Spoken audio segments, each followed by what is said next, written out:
नमस्कार मित्रों, KP education point में आपका स्वागत है। तो मित्रों, आज हम राजस्थान की विभिन्न प्रतियोगी परीक्षाओं में पूछे गए राजस्थान सामान्य ज्ञान प्रश्नों का विस्तृत अध्ययन करेंगे तथा उनके आसपास बनने वाले प्रश्नों पर भी विचार करेंगे। तो दोस्तों, ये रहा पहला प्रश्न आपकी स्क्रीन पर। अलाउद्दीन खिलजी की निम्नलिखित विजयों को कालानुक्रमानुसार व्यवस्थित कीजिए। तो दोस्तों, अलाउद्दीन खिलजी की जो राजस्थान विजय का क्रम है उसको सही क्रम में व्यवस्थित करना है। तो दोस्तों, इसका सही आंसर है 1 नंबर, यानी कि अलाउद्दीन खिलजी ने सबसे पहले रणथंभौर पर आक्रमण किया था, उसके बाद किया था चित्तौड़ पर, उसके बाद सिवाना पर तथा उसके बाद जालोर पर आक्रमण किया था। दोस्तों, सिवाना बाड़मेर में स्थित दुर्ग है। चलो दोस्तों, इसकी और व्याख्या देख लेते हैं प्रश्न की। दोस्तों, जो रणथंभौर पर अलाउद्दीन खिलजी ने आक्रमण किया था वो किया था 1301 में। उस समय रणथंभौर का शासक था वो था हमीरदेव चौहान, और जो हमीरदेव चौहान की रानी थी रंग देवी, उन्होंने जौहर किया था उस समय रणथंभौर दुर्ग में। और इस युद्ध का अलाउद्दीन खिलजी के इस युद्ध का एक ये कारण बताया जाता है कि मोहम्मद शाह को शरण देना ये एक प्रमुख कारण था, इसलिए ही अलाउद्दीन ने रणथंभौर पर आक्रमण कर दिया था। और चित्तौड़ पर आक्रमण अलाउद्दीन खिलजी ने 1303 में किया।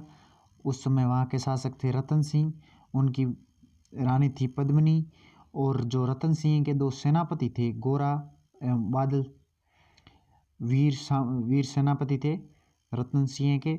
और जब अलाउद्दीन खिलजी ने चित्तौड़गढ़ दुर्ग विजय कर दिया तो उसका नाम खिजराबाद रखा। ये खिजराबाद उसका नाम रखा और खिजर खां को सौंप दिया था। दोस्तों, सन ध्यान रखें, ये महत्वपूर्ण है। अलाउद्दीन खिलजी की विजय का क्रम, रणथंभौर को 1301 में विजय किया था तथा चित्तौड़गढ़ को 1303 में। और रणथंभौर के राजा थे हमीरदेव चौहान और चित्तौड़गढ़ के राजा थे रतन सिंह। रणथंभौर की रानी थी रंग देवी के नेतृत्व में जोर हुआ, और चित्तौड़गढ़ में जो राजस्थान का सबसे बड़ा जोर है वो पद्मिनी के नेतृत्व में हुआ था। और इतिहासकार कहते हैं कि यहाँ लगभग 13,000 रानियों ने जोहर किया था। तो दोस्तों, ये था रणथंभौर और चित्तौड़गढ़ पर अलाउद्दीन के आक्रमण के समय जो घटना घटित हुई थी वो थे, ये प्रमुख घटनाएं थी। देखिए दोस्तों, सिवाना पर जब आक्रमण किया था उस समय वहाँ के शासक से शीतल देव चौहान, और जब कमालुद्दीन के नेतृत्व में सेना भेजी थी अलाउद्दीन ने, कमालुद्दीन गुर्ग इनका सेनापति था, तथा जब सिवाना दुर्ग को विजय कर दिया था तो उसका नाम खैराबाद रखा। और दोस्तों, शीतल देव चौहान का एक सैनिक था भावले पंवार, उसने गलती से राजद्रोह करके और किले के द्वार खुलवा दिए थे, जिससे अलाउद्दीन खिलजी की सेना किले में प्रवेश कर गई तथा शीतलदेव चौहान को केसरिया करने पर बाध्य कर दिया। और दोस्तों, इसके बाद जो आक्रमण किया था अलाउद्दीन खिलजी ने वो किया था जालोर पर 1301 में, 1311 में। और उस समय वहाँ के शासक थे कानड़देव चौहान, तथा कानड़देव चौहान के पुत्र थे वीरमदेव, तथा यहाँ भी एक राजपूत सरदार था राजपूत बीका दहिया बीका, जिन्होंने कानड़देव चौहान के साथ विश्वासघात किया और किले के जो खुफिया मार्गों की जो जानकारी थी वो अलाउद्दीन खिलजी के सेनापति कमालुद्दीन गुर्ग को सौंप दी, जिससे अलाउद्दीन खिलजी की जो विशालकाय सेना थी वो जालोर दुर्ग में प्रवेश कर गई थी। दोस्तों, इस युद्ध में जो महान इतिहासकार जो साक्ष्य साथ में थे वो थे अमीर खुसरो, ने भी इसका आंखों देखे हाल का वर्णन किया है। दोस्तों, अलाउद्दीन खिलजी ने जैसलमेर पर भी आक्रमण किया था। इसकी ज़्यादा जानकारी तो प्राप्त नहीं होती है, पर इतनी जानकारी जरूर प्राप्त होती है कि वहाँ के शासक थे भाटी राजा मूलराज के समय अलाउद्दीन ने जैसलमेर पर आक्रमण किया था। तो दोस्तों, ये थी अलाउद्दीन खिलजी की राजस्थान विजय का क्रम। इनमें से अक्सर प्रश्न पूछे जाते हैं, आप स्क्रीनशॉट ले सकते हैं। चलिए दोस्तों, देखते हैं अगला क्वेश्चन। 1572-73 ईस्वी में अकबर ने जोधपुर किसको सुपुर्द किया? तो दोस्तों 1572-73 ईस्वी में अकबर ने जोधपुर बीकानेर के राय सिंह को सौंप दिया था। और क्यों सौंपा, इसकी व्याख्या हम देख लेते हैं।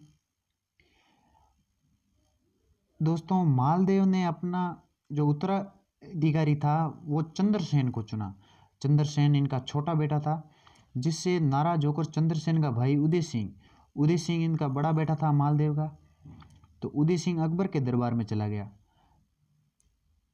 चंद्रसेन ने मुगल अधीनता स्वीकार नहीं की तो अकबर ने कुली खां के नेतृत्व में जोधपुर पर आक्रमण करके अधिकार कर लिया। दोस्तों जब चंद्रसेन राजा बन गया तो इससे उदय सिंह नाराज हो गया और उदय सिंह अकबर की सेवा में चला गया तथा वहाँ से अकबर ने कुली खां के नेतृत्व में जोधपुर पर सेना भेजी विशाल आक्रमण करने के लिए, पर चंद्रसेन ने उनका सामना नहीं किया और वो जोधपुर स्वतः छोड़कर सिवाना की तरफ प्रस्थान कर जाता है। ये देखो दोस्तों लिखा हुआ है सिवाना की तरफ चला जाता है। दोस्तों चंद्रसेन को मारवाड़ का प्रताप, ये उसके उपनाम है, प्रताप का अग्रगामी, फूला बिसरा राजा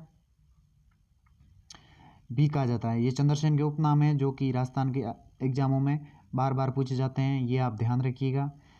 और इसी कारण अकबर ने 1572-73 में राय सिंह को इसका मतलब जब ये इनका उत्तराधिकारी फिक्स नहीं था तो अकबर ने 72-73 में जो जोधपुर का किला था वो राय सिंह को सौंपा। राय सिंह बीकानेर के शासक कल्याणमल के पुत्र थे।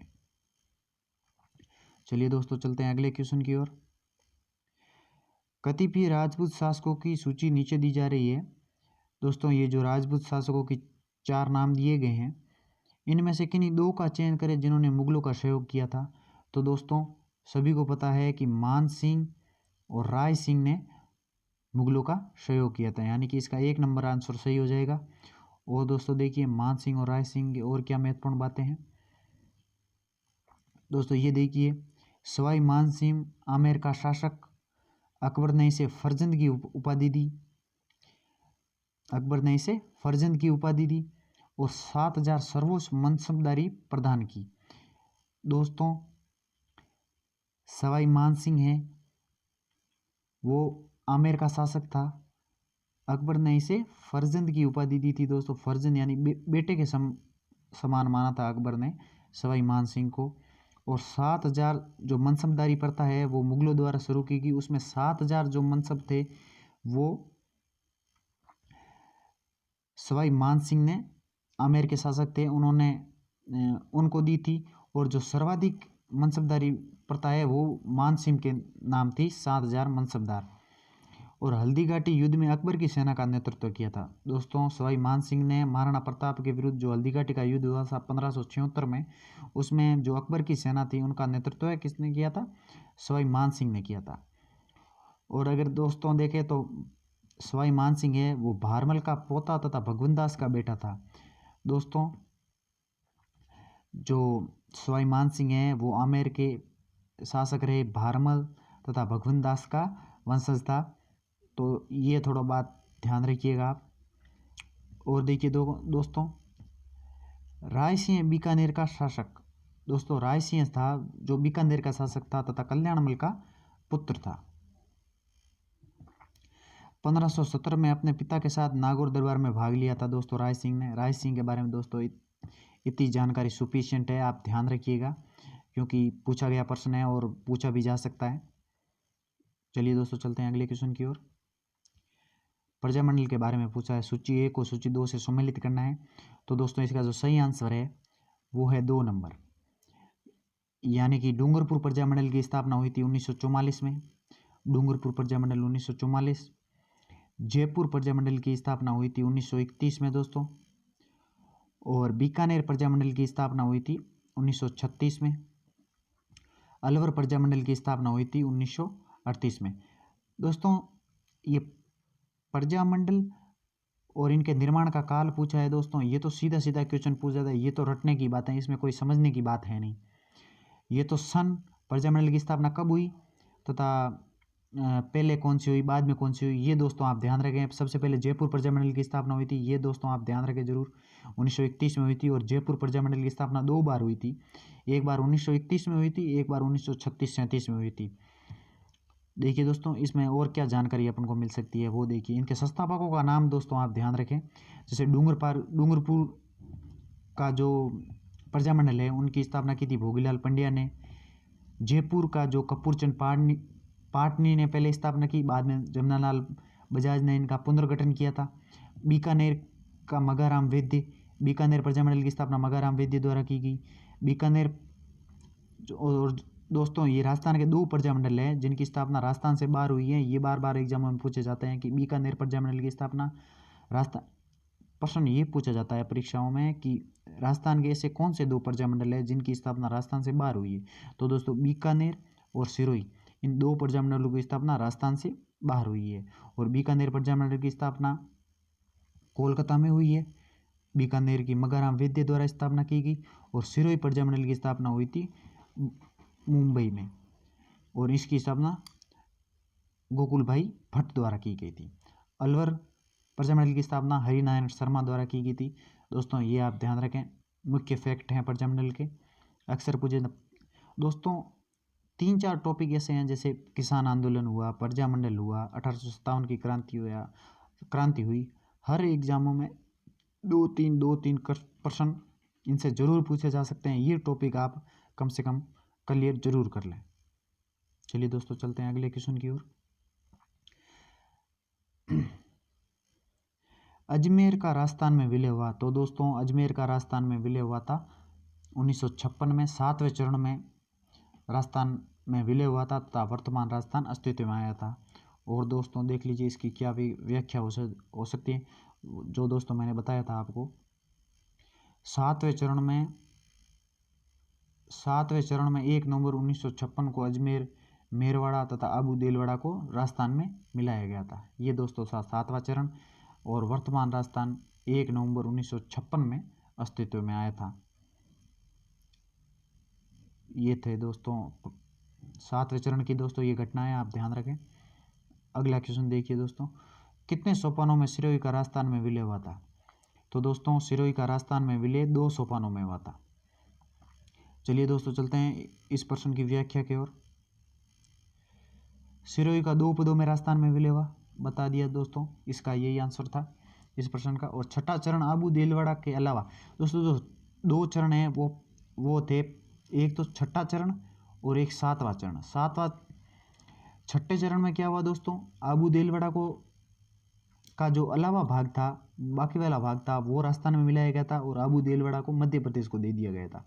तो दोस्तों वहाँ के स्थानीय लोगों ने इसका विरोध किया, तो बाद में अबू देलवाड़ा को पुनः राजस्थान को सौंपा। यानी कि 2 चरण हो गए, एक तो छठा और 7वां। 2 चरणों में सिरोही का राजस्थान में विलय हुआ था। दोस्तों अबू देलवाड़ा को राजस्थान में मिलाने में जो महत्वपूर्ण भूमिका निभाई थी वो थे वहाँ के गोकुल भाई भट्ट ने जन समर्थन प्राप्त कर दिया था और अबू देलवाड़ा को राजस्थान में मिलाया था। दोस्तों ये थे सिरोही के 2 पदों में राजस्थान में विलय का जो क्रम है वो आप ध्यान रखें, छठा चरण तथा 7वां चरण। चलिए दोस्तों देखते हैं अगला क्वेश्चन। राजस्थान की स्वतंत्रता आंदोलन के दौरान गिरफ्तार होने वाली राजस्थान की महिला थी। तो दोस्तों राजस्थान के स्वतंत्रता आंदोलन के दौरान गिरफ्तार होने वाली राजस्थान की पहली महिला जो थी वो थी अंजना देवी चौधरी। इसका 2 नंबर आंसर सही हो जाएगा। तो दोस्तों अंजना देवी चौधरी के बारे में और क्या क्या बातें ध्यान रखनी है वो आप देख लीजिए। अंजना देवी चौधरी रामनारायण चौधरी की पत्नी थी। अंजना देवी चौधरी, रामनारायण चौधरी दोस्तों आपको याद ही होगा, जिन्होंने बिजोलिया तथा बेगू किसान आंदोलन का नेतृत्व किया था, वही रामनारायण चौधरी जिन्होंने किसान आंदोलन में बढ़ चढ़कर भाग लिया। और दोस्तों देखिए अंजना देवी चौधरी के बारे में क्या बातें हैं। बिजोलिया में बेगू किसान आंदोलन में महिलाओं का नेतृत्व किया था, वही दोस्तों जो मैंने बताया था, जहाँ रामनारायण चौधरी ने किसान आंदोलन का नेतृत्व किया था, तो जहाँ पर महिलाओं का नेतृत्व जो किया वो किया था अंजना देवी चौधरी द्वारा। और दोस्तों नमक सत्याग्रह के दौरान 6 महीने की सजा हुई। जब गांधी जी ने 1930 में नमक सत्याग्रह प्रारंभ किया था, दांडी यात्रा शुरू की थी, उस समय 6 महीने की सजा हो गई थी अंजना देवी चौधरी को। स्वतंत्रता आंदोलन के दौरान गिरफ्तार होने वाली राजस्थान की प्रथम महिला अंजना देवी चौधरी हैं दोस्तों। ये फैक्ट हैं जो अंजना देवी चौधरी के बारे में बार बार पूछे जाते हैं, आप ध्यान रखें, महत्वपूर्ण है अंजना देवी चौधरी। चलिए दोस्तों देखते हैं अगला क्वेश्चन। निम्न में से कौन सा कथन नारायणी देवी वर्मा के संदर्भ में गलत है?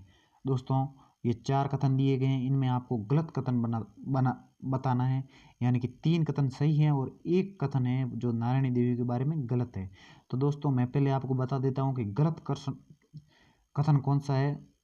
3 नंबर है कथन गलत है, यानी कि ये इस क्वेश्चन का सही आंसर है। अब दोस्तों देखिए नारायणी देवी वर्मा के संदर्भ में जो सही कथन है वो क्या क्या है। वह 1970 से 1976 तक राज्यसभा की सदस्य रही थी दोस्तों नारायणी देवी वर्मा। उसने 1944 में भीलवाड़ा में महिला आश्रम की स्थापना की थी। नारायणी देवी शर्मा ने 1944 में महिला आश्रम की स्थापना की। उन्होंने 1942 के आंदोलन में भाग लेने के लिए जेल भी जाना पड़ा था। दोस्तों नारायणी देवी वर्मा के बारे में ये फैक्ट आप ध्यान रखें कि वे 1970 से 76 तक राज्यसभा सदस्य रही। 1944 में भीलवाड़ा में महिला आश्रम की स्थापना की। उन्हें 1942 में आंदोलन में भाग लेने के लिए जेल जाना पड़ा।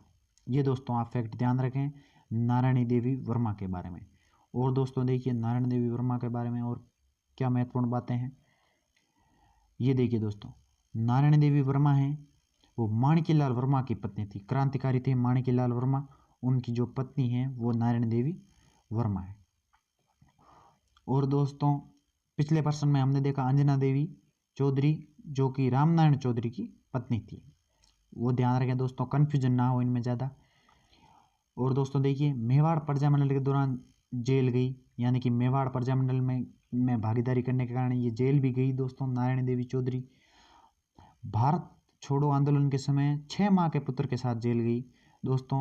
भारत छोड़ो आंदोलन चल रहा था जब 1942 में, तो दोस्तों ये अपने 6 माह के पुत्र के साथ जेल भी गई थी नारायणी देवी वर्मा। 1944 में भीलवाड़ा में महिला आश्रम की स्थापना की, मैंने आपको बता ही दिया है दोस्तों ये नारायणी देवी वर्मा के बारे में फैक्ट थे जो आप ध्यान रखें, परीक्षाओं में पूछे गए प्रश्न है। देखिए दोस्तों अगला क्वेश्चन, अजमेर के ख्वाजा मोइनुद्दीन किस सूफी सिलसिला से संबंधित थे? तो दोस्तों अजमेर के जो ख्वाजा मोइनुद्दीन हैं वो चिश्ती सिलसिले से संबंधित थे। ये आप ध्यान रखें कि ख्वाजा मोइनुद्दीन चिश्ती सिलसिले से संबंधित थे और इन्होंने अपना चिश्ती सिलसिला अजमेर में स्थापित किया था। और दोस्तों एक इंडिया लेवल का एग्जाम था, उसमें ये पूछ लिया था कि सिलसिला शब्द है वो किस संप्रदाय से संबंधित है। तो दोस्तों ये जो सिलसिला शब्द है ये सूफियों से संबंधित है, ये भी आप ध्यान रखें। ये तो इसमें सीधा दिया हुआ है कि सूफी सिलसिले से संबंधित है, ये ध्यान रखें दोस्तों कि सिलसिला का संबंध किस संप्रदाय से है, तो दोस्तों सूफियों से संबंधित हैं। और ख्वाजा मोइनुद्दीन किस सूफी सिलसिले से संबंधित है, तो वो चिश्ती सिलसिले से संबंधित है, ये दोस्तों आप ध्यान रखें। और दोस्तों देखिए ख्वाजा मोइनुद्दीन के बारे में, ख्वाजा मोइनुद्दीन चिश्ती मोहम्मद गोरी के साथ भारत आए थे। ख्वाजा मोइनुद्दीन चिश्ती हैं जो मोहम्मद गोरी के साथ भारत आए। ये दोस्तों वही मोहम्मद गोरी है जिन्होंने पृथ्वीराज चौहान के साथ तराइन के 2 युद्ध लड़े थे। प्रथम युद्ध में मोहम्मद गोरी की हार हुई थी और पृथ्वीराज की विजय हुई थी, पर दोस्तों द्वितीय युद्ध में मोहम्मद गोरी की विजय हो गई थी तथा पृथ्वीराज चौहान की हार हो गई थी। दोस्तों ख्वाजा मोइनुद्दीन चिश्ती ने अजमेर में चिश्ती सिलसिले की स्थापना की और पृथ्वीराज चौहान के शासनकाल के दौरान अजमेर आए दोस्तों, ये मैंने आपको बता ही दिया था।